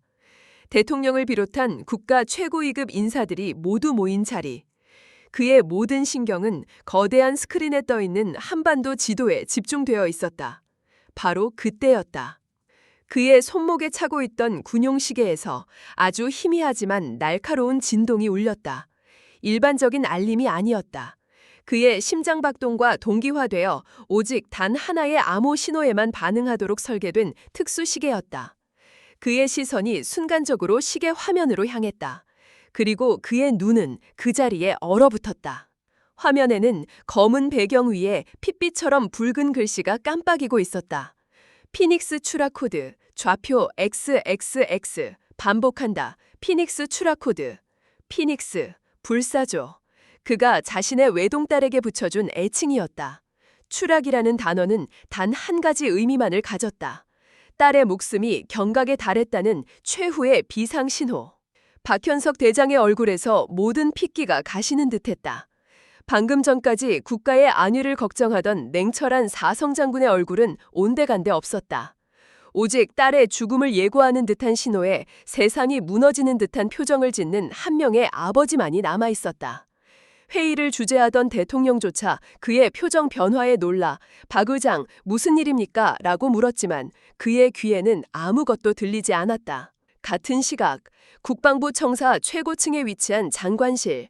한정희 장관은 산더미처럼 쌓인 결제 서류와 씨름하고 있었다. 그녀는 대한민국 최초의 여성 국방부 장관으로서 단 한순간도 긴장을 늦출 수 없었다. 그녀의 모든 결정은 수십만 장병들의 목숨과 직결되어 있었다. 그때 그녀의 책상 위에 놓여있던 평범한 액자로 위장된 비밀 보안 장치에서 날카로운 경고음이 울리기 시작했다. 평소에는 그녀와 딸 지원이 함께 웃고 있는 사진이 떠있던 액정 화면이 붉은색 비상 화면으로 바뀌었다. 그리고 그 위에는 남편의 시계에 나타난 것과 똑같은 글씨가 떠있었다. 피닉스 추락 코드, 좌표 XXX. 한정희 장관의 손에 들려있던 펜이 바닥으로 떨어졌다. 그녀의 강철 같던 평정심이 한순간에 무너져 내렸다. 그녀의 눈에 평생 단 한 번도 보이지 않았던 뜨거운 눈물이 차올랐다. 내 딸에게 무슨 일이 생긴 거야. 그녀는 남편과 통화할 필요조차 느끼지 못했다. 그들은 수십 년간 부부이자 전우로서 말없이도 서로의 생각을 읽을 수 있었다. 지금 남편 역시 자신과 똑같은 심정으로 똑같은 결심을 내렸을 것이라는 것을. 청와대 지하 벙커. 박현석 대장은 자리에서 벌떡 일어섰다. 그의 행동에 회의실의 모든 사람들이 경악했다. 그는 대통령에게 양해를 구하는 것조차 잊었다. 지금 그에게는 국가 안보보다 더 중요한, 아니 자신의 우주와도 같은 단 하나의 존재를 구해야만 했다. 그는 지휘통제실 전체에 연결된 비상 직통 라인을 잡았다. 그의 목소리는 더 이상 인간의 것이 아니었다. 그것은 새끼를 잃은 사자의 포효였고 하늘을 뒤흔드는 천둥의 분노였다. 특수전 사령관은 즉시 응답하라. 사령관님, 분부만 내리십시오. 지금 즉시 천둥 프로토콜을 발동한다. 707 특임여단은 현 시간부로 모든 훈련을 중단하고 해당 좌표를 공중에서 완벽히 포위하라. 저항하는 모든 세력은 적으로 간주, 섬멸을 허가한다. 국방부 장관실. 한정희 장관은 눈물을 닦아냈다. 그녀의 눈에 남은 것은 더 이상 슬픔이 아니었다. 자신의 딸을 해한 자들을 모두 잿더미로 만들어버릴 듯한 얼음보다도 차가운 분노였다. 그녀는 군사경찰 사령관에게 직통 전화를 걸었다. 그녀의 목소리는 조용했지만 그 어떤 고함보다도 더 무서운 살기를 담고 있었다. 사령관, 지금 즉시 특별임무대전 병병을 출동시켜라. 장관님, 어디로? 내가 보낸 좌표의 지상을 완벽하게 봉쇄한다. 나는 개미 새끼 한 마리도 그곳을 빠져나가는 것을 원치 않는다. 그녀는 잠시 말을 멈추고 창밖의 어둠을 바라보며 마지막 명령을 내렸다. 그 목소리는 어머니의 기도가 아닌 여제의 선고였다. 내 딸을 찾아라. 무슨 수를 써서라도. 대한민국에서 가장 강력한 두 개의 창과 방패가 동시에 움직이기 시작했다. 그들의 목표는 단 하나, 한 명의 소녀를 구하고 그녀를 해한 자들을 지옥의 밑바닥까지 끌어내려 심판하는 것. 아버지의 천둥과 어머니의 강철이 이제 막 하늘과 땅을 뒤흔들 준비를 하고 있었다. 박지원의 마지막 숨결이 강물 속으로 사라지고 채 20분도 지나지 않았을 때였다. 조상필과 그의 부하들이 범죄의 흔적을 정리하고 철수하려던 그 순간 밤의 정적을 찢는 불길한 소리가 들려오기 시작했다. 처음에는 멀리서 들려오는 바람 소리처럼 희미했지만 그 소리는 순식간에 하늘 전체를 뒤흔드는 거대한 굉음으로 변했다. 두두두두두두. 그것은 단순한 헬리콥터 소리가 아니었다. 수십, 수백 개의 거대한 북이 동시에 하늘을 올리는 듯한 압도적인 굉음의 파도였다. 조상필이 당황하여 하늘을 올려다보았을 때 그의 눈은 공포와 불신으로 얼어붙었다. 칠흑 같던 밤하늘이 거대한 강철의 그림자들로 완전히 뒤덮여 있었다. 로터 소음만으로도 주변의 모든 소리를 집어삼키는 UH-60 블랙호크 헬기 편대가 마치 지옥에서 올라온 메뚜기 떼처럼 밤하늘을 새까맣게 메우고 있었다. 헬기의 하부에는 굵은 로프에 매달린 검은 전투복의 사신들이 이미 강화 준비를 마친 채 지상을 노려보고 있었다. 707 특수임무 여단이었다. 동시에 지상에서는 땅이 울리는 굉음과 함께 수십 대의 K808 차륜형 장갑차들이 맹렬한 속도로 부대를 향해 돌진해 오고 있었다. 그들의 장갑차에는 칠흑 같은 어둠 속에서도 번뜩이는 군사경찰 특별임무대 마크가 선명했다. 하늘과 땅, 양쪽에서 대한민국 최정예 부대들이 마치 거대한 포위망처럼 그들의 숨통을 조여오고 있었다. 뭐야 저것들은 훈련인가? 조상필이 넉나간 사람처럼 중얼거렸다. 하지만 그의 부하 중 한 명이 공포에 질린 목소리로 외쳤다. 아닙니다. 저 헬기들 식별 번호가 없습니다. 저건 전시 상황에만 움직이는 그림자 부대입니다. 그 말이 끝나기 무섭게 하늘의 헬기들에서 수십 개의 눈부신 서치라이트가 일제히 켜졌다. 강가와 훈련장 일대가 순식간에 대낮처럼 밝혀졌다. 그리고 검은 로프들이 쉴 새 없이 지상으로 내려왔다. 707 대원들과 군사경찰 특임대원들이 마치 하늘에서 쏟아져 내리는 검은 비처럼 소리 없이 그리고 신속하게 강가 주변의 모든 전략적 요충지를 장악하기 시작했다. 그들의 움직임은 훈련받은 군인이라기보다는 오직 파괴와 점령을 위해 프로그래밍된 기계와도 같았다. 조상필과 그의 부하들은 저항 한번 해보지 못했다. 그들이 상황을 파악하기도 전에 이미 그들의 이마에는 차가운 총구가 겨누어져 있었다. 움직이면 쏜다. 그림자처럼 나타난 특임대원의 목소리는 감정이라고는 한 톨도 섞여 있지 않는 기계음이었다. 모든 상황이 단 몇 분 만에 완벽하게 제압되었을 때 하늘에 남아있던 2대의 헬리콥터가 천성이 하강하기 시작했다. 그 2대의 헬기는 다른 헬기들과는 위용부터가 달랐다. 한 대의 동체에는 대한민국 군서열 1림을 상징하는 합참의상의 4개의 별, 사성이 그려진 깃발이 선명하게 펄럭이고 있었다. 그리고 그 옆에 다른 한 대에는 국군 통수권을 상징하는 국방부 장관의 깃발이 밤바람에 나부끼고 있었다. 2대의 지휘 헬기가 마치 2명의 신이 강림하듯 조상필이 무릎 꿇려 있는 바로 앞 연병장에 착륙했다. 거센 하강풍이 흙먼지를 일으키며 마치 신의 분노처럼 주변을 휩쓸었다. 헬기의 해치가 열리고 2 사람이 거의 동시에 땅으로 내려섰다. 한 사람은 지옥의 분노를 모두 담아낸 듯한 얼굴을 한 박현석 대장이었다. 그는 전투 헬멧을 쓴 채 살기 등등한 눈으로 주변을 훑었다. 그의 눈빛은 자신의 딸을 해한 자들을 찾기 위해 지옥의 밑바닥까지 뒤지러온 아버지의 그것이었다. 그리고 다른 한 사람은 얼음보다도 차가운 표정을 한 한정희 국방부 장관이었다. 그녀의 얼굴에는 슬픔의 기색조차 없었다. 오직 자신의 손으로 직접 이 모든 비극을 일으킨 자들을 단죄하고 뿌리 뽑아버리겠다는 대한민국 최고 권력자의 냉혹한 결의만이 서려 있었다.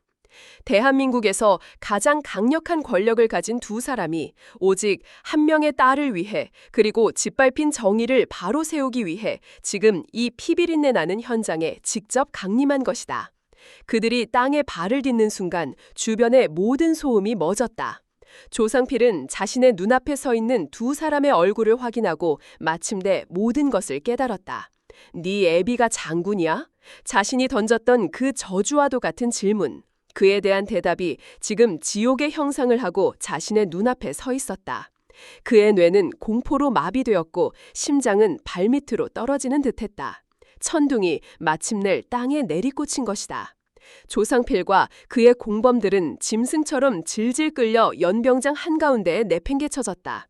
수십 개의 서치라이트가 그들의 얼굴을 집중적으로 비추었고 그들은 눈을 제대로 뜰 수조차 없었다. 사방에서는 수백 명의 707 대원들과 군사경찰 특임대원들이 총구를 겨눈 채 그들을 완벽하게 포위하고 있었다. 그들이 평생을 바쳐 쌓아 올렸다고 믿었던 부대 내에서의 권력과 서열은 이 압도적인 무력 앞에서 한낱 모래성에 불과했다. 고개 들어. 얼음처럼 차가운 목소리가 그들의 귓전을 때렸다. 조상필은 마지못해 고개를 들었다. 그리고 그의 눈앞에 서 있는 2 사람의 얼굴을 확인하는 순간 그의 심장은 그대로 멎어버리는 듯했다.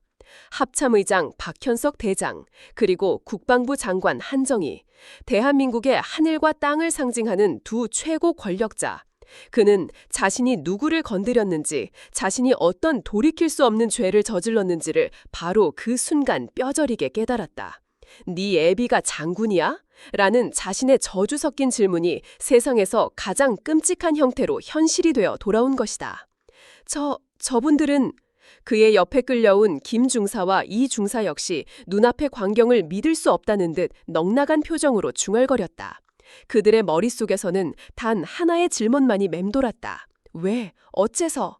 대한민국 최고위급 인사들이 일개 소위 하나 때문에 직접 이 야심한 밤에 전쟁이라도 치를 듯한 군대를 이끌고 나타났단 말인가.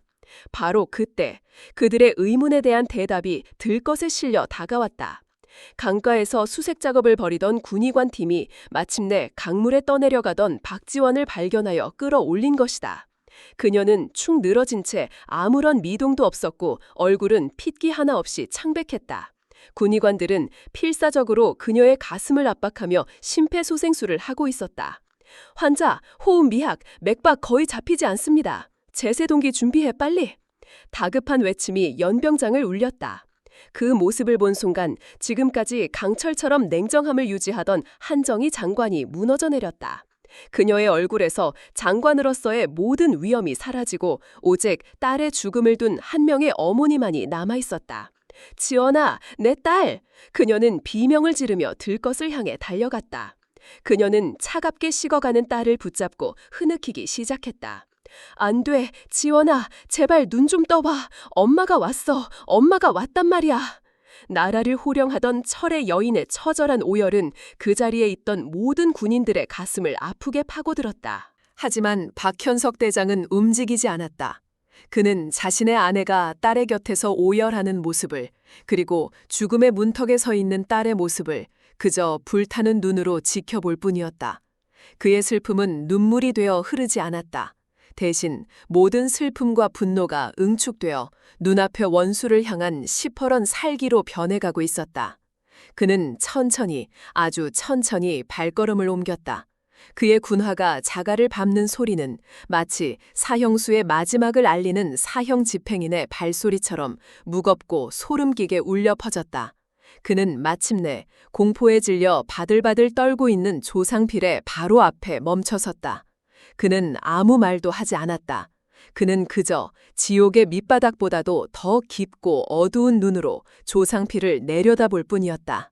그 눈빛 속에는 딸을 잃을지도 모른다는 아버지의 슬픔, 부하를 지키지 못했다는 지휘관의 분노, 그리고 군의 명예를 더럽힌 반역자에 대한 경멸이 용암처럼 들끓고 있었다. 합참의장님. 조상필은 거의 기어들어가는 목소리로 살려달라고 애원하려 했다. 그는 이 모든 것이 오해라고, 자신은 아무것도 몰랐다고 변명해야만 했다. 저는 저 소희가 의장님의 따님인 줄은 꿈에도. 하지만 그의 비겁한 변명은 박현석 대장의 나지막한 한마디에 의해 가로막혔다. 닥쳐라. 그 목소리는 조용했지만 천둥보다도 더 무서운 무게를 담고 있었다. 네 놈의 더러운 입에서 내 딸의 이름이 오르내리는 것을 나는 허락하지 않는다. 박현석 대장은 허리춤에 차고 있던 권총을 천천히 뽑아들었다. 철컥 장전되는 소리가 연병장의 정적을 갈랐다. 그는 그 차가운 총구를 조상필의 이마에 정확히 겨누었다. 으악! 조상필의 옆에 있던 김 중사와 이 중사가 겁에 질려 비명을 질렀다. 합참의장이 직접 자신의 손으로 범죄자를 처단하려는 것이다. 그것은 법과 절차를 무시한 명백한 월권 행위였다. 하지만 이 자리에서 그를 말릴 수 있는 사람은 아무도 없었다. 지금 그는 군의 최고 수장이 아니라 자신의 모든 것을 잃을 위기에 처한 한 마리의 분노한 맹수일 뿐이었다. 지금부터 네 놈에게 질문을 하겠다. 박현석 대장이 이빨 사이로 말을 내뱉었다. 대답은 필요 없다. 네 놈의 눈을 보고 내가 직접 판단할 테니. 그의 눈빛은 거짓말 탐지기보다도 더 정확하게 조상필의 영혼 가장 깊숙한 곳까지 꿰뚫어보고 있었다. 이제 이 지옥 같은 대면의 끝에서 가장 무서운 심판이 시작될 참이었다. 박현석 대장의 검고 차가운 총구는 조상필의 이마 한가운데에 낙인처럼 박혀 있었다. 조상필은 숨 쉬는 것조차 잊었다. 그의 눈앞에는 대한민국 군 서열 1위의 분노와 함께 자신의 과거와 미래를 한꺼번에 집어삼킬 듯한 죽음의 그림자가 어른거리고 있었다. 그는 지금 이 자리에서 즉결 처형당해도 그 누구도 이의를 제기하지 않을 것이라는 사실을 깨달았다. 하지만 박현석 대장은 방아쇠를 당기지 않았다. 그는 이 벌레 같은 놈의 더러운 피로 자신의 손을 더럽히고 싶지 않았다. 그는 이놈에게 죽음보다 더한 고통을, 살아있는 지옥을 선물하기로 마음먹었다.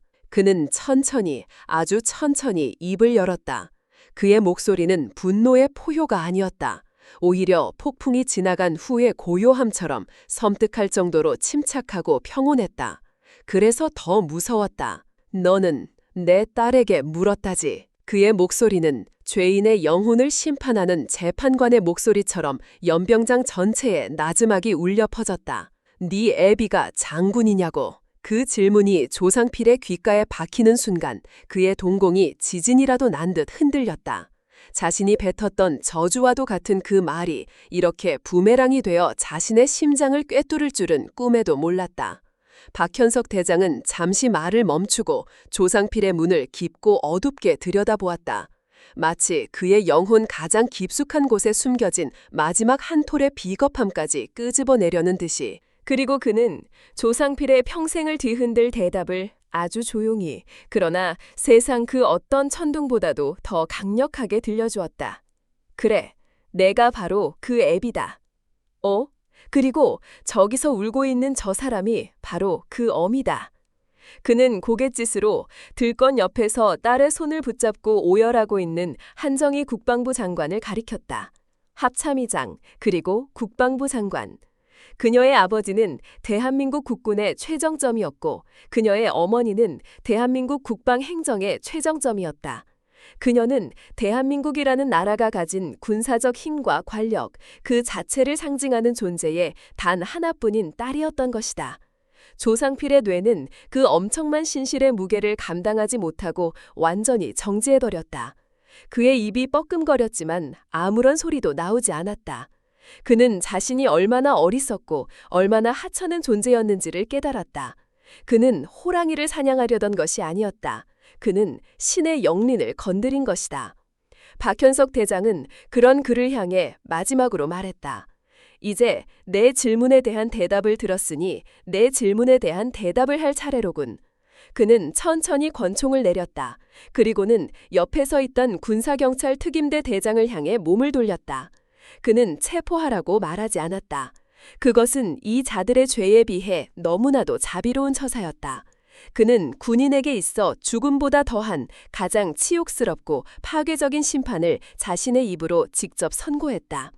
저것들의 군인 자격을 박탈한다. 그의 목소리는 법전의 첫 페이지처럼 차갑고 단호했다. 바로 여기서, 지금 당장. 그 명령에 특임대 대장은 잠시 망설였다. 그것은 전례가 없는 초법교적인 명령이었다. 하지만 그는 박현석 대장의 눈을 보고 더 이상 아무것도 묻지 않았다. 저것은 단순한 명령이 아니었다. 짓밟힌 군의 명예를 바로 세우려는 최고 통수권자의 의지이자 딸을 잃을 뻔한 한 아버지의 절규였다. 알겠습니다. 특임대 대장이 경례를 붙이고 자신의 부하들에게 손짓했다. 대검을 든 특임대원들이 차가운 눈빛으로 조상필과 그의 공범들에게 다가갔다. 안 돼, 안 돼, 차라리 죽여라, 제발. 조상필이 처음으로 비명을 지르며 애원했다. 그는 자신의 모든 것이 부정당하는 그 끔찍한 의식을 겪느니 차라리 이 자리에서 총에 맞아 죽는 것이 낫다고 생각했다. 하지만 그의 애원은 그 누구의 마음도 움직이지 못했다. 특임대원들은 그의 군복 옷깃에 달린 대위 계급장을 칼로 무자비하게 찢어냈다. 치익 하는 소름 끼치는 소리와 함께 그가 평생을 바쳐 얻은 계급과 명예가 바닥으로 내동댕이 쳐졌다.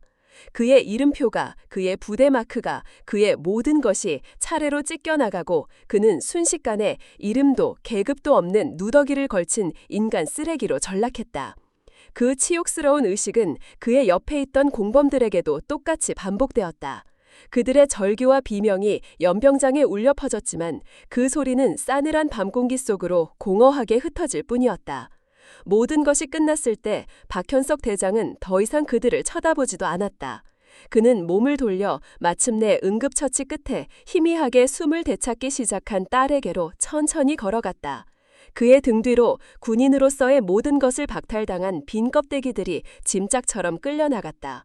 그들의 육신은 살아있었지만 그들의 영혼은 바로 그 자리에서 가장 잔혹한 방식으로 처형당한 것이다. 정의는 가장 무겁고 가장 완전한 방식으로 구현되었다. 그날 밤 강가에서 벌어진 천둥작전은 거대한 태풍의 서막에 불과했다.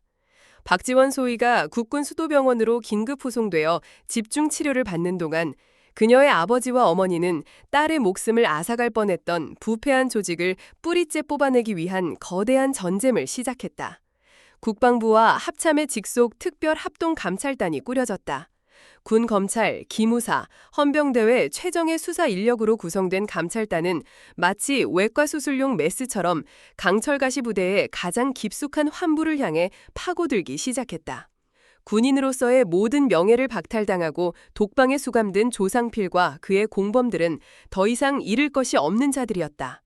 그들은 자신들이 살아남기 위해 혹은 자신들만 죽을 수는 없다는 물귀신 심정으로 지난 몇 년간 부대 내에서 벌어졌던 모든 추악한 비밀들을 쏟아내기 시작했다.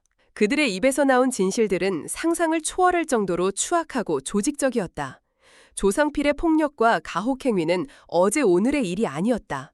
그는 자신의 마음에 들지 않는 부하사병이나 부사관들을 상습적으로 폭행하고 심지어는 거짓 보고를 올려 불이익을 주는 방식으로 부대를 공포의 왕국으로 만들어왔다.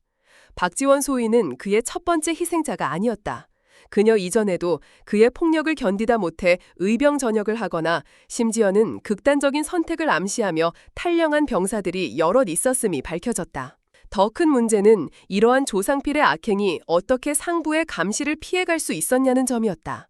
감찰단의 칼날은 곧바로 조상필의 직속 상관이었던 대대장과 그 위의 연대장에게로 향했다. 조상필의 대대장은 조상필로부터 정기적으로 상납을 받아온 사실이 드러났다. 그는 조상필이 빼돌린 군수품의 일부를 뇌물로 받거나 그의 법인카드로 유흥을 즐기며 그의 모든 악행을 의도적으로 눈감아 주었다. 그는 부하들의 고통을 외면하는 대가로 자신의 안락함을 챙긴 비겁한 방관자였다. 연대장은 더욱 교활했다. 그는 직접적으로 뇌물을 받지는 않았지만 자신의 인사고과에 흠집이 나는 것을 막기 위해 부대 내에서 발생하는 모든 사건 사고를 의도적으로 축소하고 은폐했다. 강철가시 부대의 높은 훈련 성과는 사실 이러한 폭력과 압제 속에서 만들어진 허상에 불과했던 것이다. 그는 진실을 외면하고 거짓된 평화를 유지한 대가로 승승장구하며 다음 진급을 노리고 있었다. 감찰단의 수사는 여기서 멈추지 않았다. 조상필이 군수품을 빼돌릴 수 있었던 경로를 역추적하자 군수사령부와 방위산업체 간의 거대한 유착관계가 드러나기 시작했다. 조상필은 군수사령부의 특정 간부와 결탁하여 멀쩡한 장비를 폐기 대상으로 둔갑시켜 불법적으로 빼돌렸다. 그리고 그 장비들은 그의 손을 거쳐 민간 무기 밀매상에게 헐값에 팔려나갔다.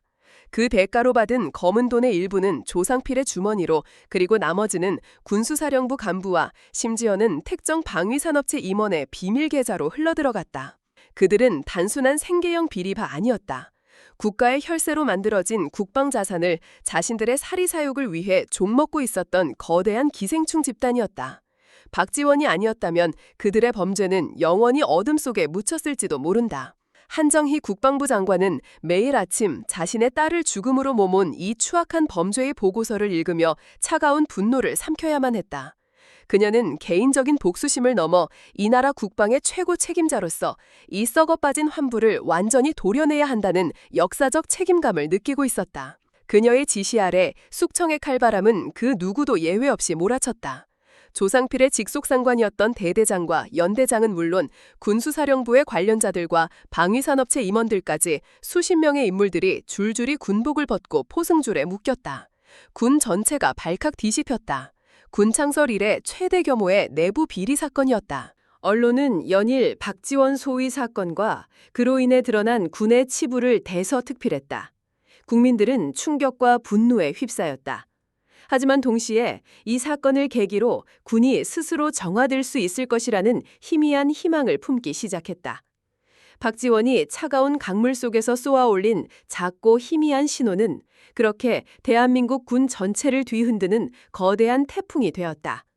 그것은 단순히 한 명의 범죄자를 응징하는 것을 넘어 잘못된 시스템과 문화를 뿌리부터 뒤흔드는 거대한 개혁의 신호탄이었다. 한 소녀의 꺾이지 않는 용기가 골마 터지기 직전이었던 거인의 환부를 가장 아프지만 가장 확실한 방식으로 드러나게 한 것이다. 이제 남은 것은 이 모든 죄악에 대한 법의 이름으로 내려질 마지막 심판뿐이었다. 강철 가시부대 게이트라 명명된 희대의 군사재판. 최종 선고가 열리는 날 고등군사법원은 대한민국 모든 언론의 스포트라이트를 받으며 역사의 한복판에 섰다. 피고인석에는 한때 같은 부대에서 동료이자 상하관계였던 수십 명의 전직 군인들이 이제는 죄수복을 입은 공범자가 되어 고개를 숙이고 있었다. 그 중심에는 모든 악행의 시작점이었던 조상필이 텅 빈 눈이로 앉아 있었다. 방청석 맨 앞줄, 마침내 건강을 회복하고 군복을 다시 입은 박지원 소위가 꼿꼿한 자세로 앉아 있었다. 그녀의 곁에는 아버지 박현석 대장과 어머니 한정희 장관이 오늘은 군의 최고 수뇌부가 아닌 오직 딸의 고통을 함께 나누는 부모로서 자리하고 있었다. 지원의 눈은 더 이상 분노나 슬픔에 차 있지 않았다.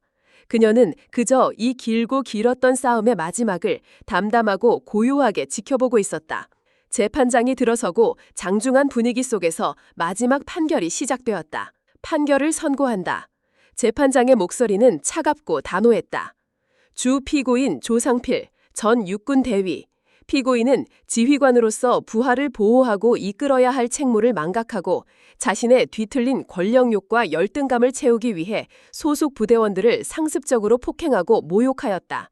특히 자신의 부하인 박지원 소위를 개인적인 증오심으로 살해하려 시도한 죄는 그 어떤 이유로도 용서받을 수 없는 반인륜적 범죄이다.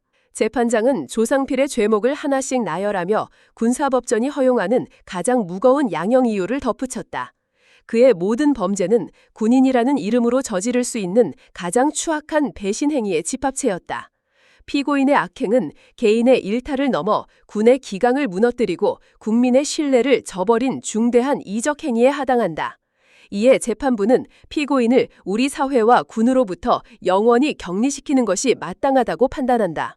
주문, 피고인 조상필을 상관 살해 미수 및 직권남용, 가혹행위 등의 죄목을 병합하여 무기징역에 처한다. 무기징역, 사형이라는 극형은 면했지만 그에게는 죽는 날까지 감옥의 가장 깊고 어두운 곳에서 자신이 저지른 죄의 무게를 곱씹으며 살아가야 하는 살아있는 지옥이 선고된 것이다. 조상필은 판결이 내려지는 순간여도 아무런 표정 변화 없이 고개를 숙이고 있었다. 그는 이미 모든 것을 포기한 영원히 죽어버린 인간이었다. 심판은 계속되었다. 피고인 김모 중사, 이모 중사, 조상필의 살인미수 범죄에 적극적으로 가담한 죄, 각각 징역 20년에 처한다.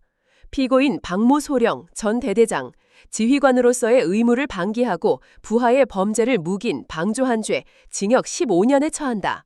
피고인 최모 중령 전 연대장, 조상필의 범죄 사슬에 엮여있던 모든 공범들에게 예외 없이 무겁고 준엄한 철퇴가 내려졌다. 그들이 쌓아올렸던 계급과 명예는 한순간에 범죄자라는 낙인으로 바뀌어 그들의 남은 인생을 영원히 짓누르게 될 터였다. 모든 판결이 끝나고 죄수들이 경병들에게 끌려나갔다. 그들의 비참한 퇴장은 불의의 끝이 얼마나 허무하고 초라한지를 보여주는 역사의 기록이 되었다. 재판이 끝나고 며칠 뒤 국방부는 마지막 결정을 내렸다. 수십 년의 역사와 전통을 자랑했지만 이제는 부패와 폭력의 온상이라는 오명을 뒤집어쓴 강철 가시부대. 그 부대의 완전 해체 및 재창설 명령이 공식적으로 하달된 것이다. 부대의 마지막 날, 수많은 병사들이 지켜보는 가운데 부대의 깃발이 천천히 깃대에서 내려왔다. 그것은 단순히 하나의 부대가 사라지는 것이 아니었다. 군 내에 깊숙이 뿌리 내리고 있던 잘못된 관행과 원래 다 그렇다는 이름으로 자행되던 수많은 폭력의 시대가 마침내 종말을 고하는 상징적인 순간이었다. 박지원은 그 모든 과정을 멀리서 묵묵히 지켜보았다. 그녀의 복수는 끝났다. 하지만 그녀는 알고 있었다. 진정한 싸움은 이제부터 시작이라는 것을.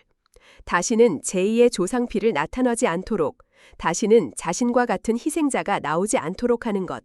그것이 하늘이 그녀를 다시 살려보낸 이유이자 그녀에게 주어진 새로운 사명이라는 것을. 잿더미 위에서 새로운 희망의 씨앗이 조용히 싹을 틔우고 있었다. 시간이 흘러 박지원은 마침내 길고 길었던 병원 생활을 끝내고 건강을 완전히 회복했다.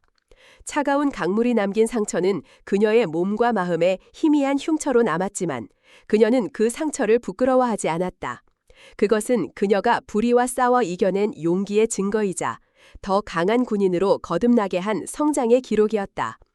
그녀의 퇴원과 함께 군 전체의 관심은 그녀의 다음 행보에 쏠렸다. 합참의장과 국방부 장관의 외동딸. 그녀는 이제 원한다면 군에서 가장 편하고 안전한 엘리트 코스를 걸을 수 있었다. 국방부의 정책부서나 해외 무관과 같은 화려한 자리들이 그녀를 위해 준비되어 있었다. 부모님 역시 더 이상 딸이 험한 최전반에서 고통받는 것을 원치 않았다. 퇴원을 축하하기 위해 모인 가족 식세 자리에서 아버지 박현석 대장이 조심스럽게 입을 열었다. 지원아, 이제 됐다. 너는 할 만큼 했어. 이제는 아비 어미 곁에서 조금은 편한 길을 걸어도 괜찮다. 어머니 한정희 장관 역시 딸의 손을 잡으며 말했다. 네 뜻을 존중하지만 엄마로서의 욕심이란다. 내가 더 이상 위험에 처하는 것을 보고 싶지 않아. 하지만 지원의 생각은 달랐다. 그녀는 지난 몇 달간 병상에 누워 자신의 미래에 대해 깊이 고민했다.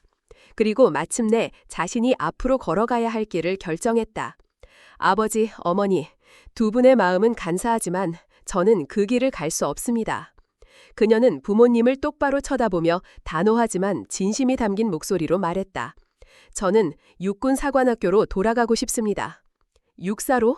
교관이라도 하겠다는 말이냐? 네, 저는 제가 겪었던 이 모든 일들이 단순히 한 명의 나쁜 지휘관 때문에 벌어진 일이라고 생각하지 않습니다. 조상필 대위 같은 괴물을 만들어낸 것은 결국 이겨야만 한다는 결과중심주의와 계급이 곧 법이라는 잘못된 권유주의에 빠진 우리 군의 낡은 시스템 그 자체입니다. 그녀의 눈이 그 어느 때보다도 깊고 총명하게 빛났다. 저는 미래의 지휘관들을 가르치고 싶습니다. 단순히 싸움에서 이기는 기술만이 아니라 부하를 사랑하고 책임을 질 줄 아는 진정한 리더십이 무엇인지를 가르치고 싶습니다. 다시는 저와 같은 희생자가 그리고 조상필과 같은 가해자가 나타나지 않도록 군의 가장 뿌리부터 바꾸는 역할, 그것이 제가 앞으로 해야 할 일이라고 생각합니다.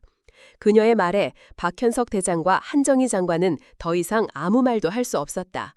그들의 딸은 개인적인 복수를 넘어 군 전체의 미래를 걱정하는 진정한 군인으로 성장해 있었다. 그들은 자랑스러움과 안쓰러움이 뒤섞인 눈으로 딸의 그 위대한 결정을 말없이 지지해 주었다. 몇 년 후 육군사관학교 대강당. 지휘관의 책임은 무한하다. 여러분의 잘못된 판단 하나가 수많은 부하들의 목숨을 앗아갈 수 있다는 사실을 매 순간 뼈에 새겨야 한다. 이제 대위 계급장을 단 박지원이 수백 명의 젊은 사관생도들 앞에서 열정적으로 강의를 하고 있었다. 지휘관의 인성과 책임이라는 과목은 그녀가 육사에 부임한 이후 새로 개설된 생도들 사이에서 가장 인기 있고 중요한 과목으로 자리 잡았다. 그녀는 더 이상 과거의 상처에 얽매인 피해자가 아니었다. 그녀는 자신의 경험을 미래를 이끌어갈 후배들을 위한 살아있는 교훈으로 승화시킨 존경받는 스승이었다. 그녀의 강의에는 특별한 힘이 있었다. 그녀가 책임이라는 단어를 말할 때 생도들은 차가운 강물의 무게를 느꼈고, 그녀가 명예라는 단어를 말할 때 꺾이지 않는 신념의 가치를 배웠다. 그녀는 강의가 끝나고 생도들의 우렁찬 박수가 강당을 가득 메웠다. 지원은 그들을 향해 따뜻하고 든든한 미소를 지어 보였다. 그리고 그 순간 강당 가장 뒷자리 구석, 평범한 학부모처럼 위장한 채 두 명의 노인이 조용히 그 모습을 지켜보고 있었다. 이제는 현직에서 물러나 평범한 할아버지, 할머니로 돌아온 박현석과 한정이었다. 그들은 행여나 딸의 강의에 방해가 될까 가장 멀리서 가장 조용히 딸의 모습을 지켜보고 있었다. 그들의 눈에는 세상을 다 가진 듯한 행복과 자랑스러움으로 가득 찬 눈물이 조용히 흐르고 있었다. 그들의 자랑스러운 딸 박지원은 그들이 평생을 바쳐 지키고자 했던 군의 정신과 다치를 가장 완벽하고 가장 위대한 방식으로 이어가고 있었던 것이다. 새로운 시대의 새벽이 가장 낮은 곳에서부터 가장 밝고 희망차게 떠오르고 있었다. 권력이 부패할 때 정의를 향한 하나의 맑은 이상은 과연 승리할 수 있을까요? 박지원 소위의 이야기는 단순히 한 개인의 복수극이 아닙니다. 그것은 잿더미 속에서 다시 일어서는 용기에 대한 이야기이며 무너진 질서를 바로 세우려는 신념에 대한 기록입니다. 그녀는 자신에게 주어진 고통을 더 나은 미래를 위한 걸음으로 사용했습니다. 그녀는 증오의 칼을 내려놓고 대신 교육이라는 희망의 씨앗을 심었습니다. 여러분의 생각은 어떻습니까? 잘못된 시스템과 부패한 권력 앞에서 진정한 용기는 파괴일까요? 아니면 재건일까요? 정의의 힘에 대한 여러분의 생각을 댓글로 공유해 주세요. 여러분의 모든 의견은 우리가 살아가는 이 사회를 더 나은 곳으로 만들기 위한 소중한 토론의 시작이 될 것입니다. 새로운 시대의 새벽이 가장 낮은 곳에서부터 가장 밝고 희망차게 떠오르고 있었다.